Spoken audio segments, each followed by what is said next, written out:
مکہ میں ایک شخص تھا، زماد نامی شخص تھا، اور وہ جنتر منتر سے لوگوں کا علاج کرتا تھا۔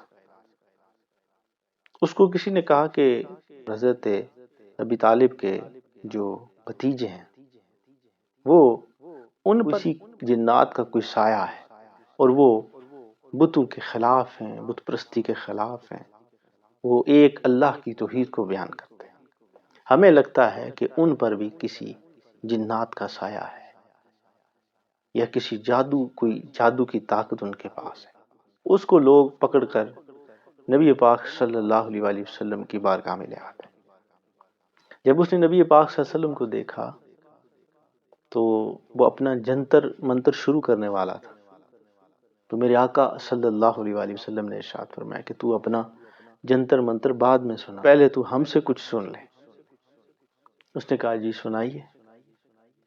میرے آقا صلی اللہ علیہ وآلہ وسلم نے ایک چھوٹا سا خطبہ بیان فرمایا۔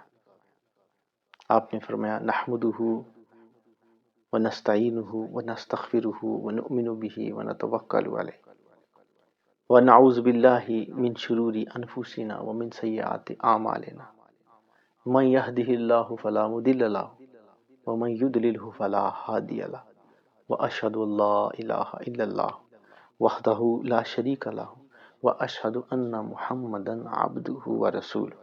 جب یہ اس نے سنا تو وہ حیران پریشان رہ گیا۔ اس نے کہا کہ کیا آپ دوبارہ سنا سکتے ہیں؟ میرے آقا صلی اللہ علیہ وآلہ وسلم نے دوبارہ یہ خطبہ ارشاد فرمایا۔ تیسری بار اس نے پھر کہا کہ کیا آپ تیسری بار سنا سکتے ہیں؟ میرے آقا نے تیسری بار بھی یہی ارشاد فرمایا۔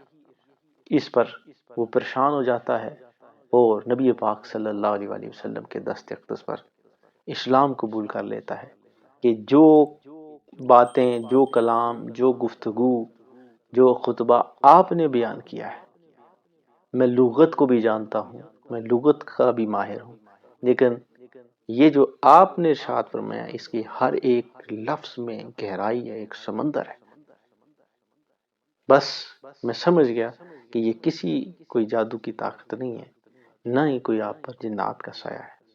واقعی اللہ ایک ہے اور اس کے سوا کوئی معبود نہیں، اور آپ اللہ کے سچے رسول ہیں۔ نبی پاک صلی اللہ علیہ وآلہ وسلم کی شان کے کیا کہنے، جن کے بارے میں اللہ پاک نے ارشاد فرمایا وَرَفَعْنَا لَكَ ذِكْرَكَ، ہم نے آپ کے لیے آپ کا ذکر بلند کر دیا۔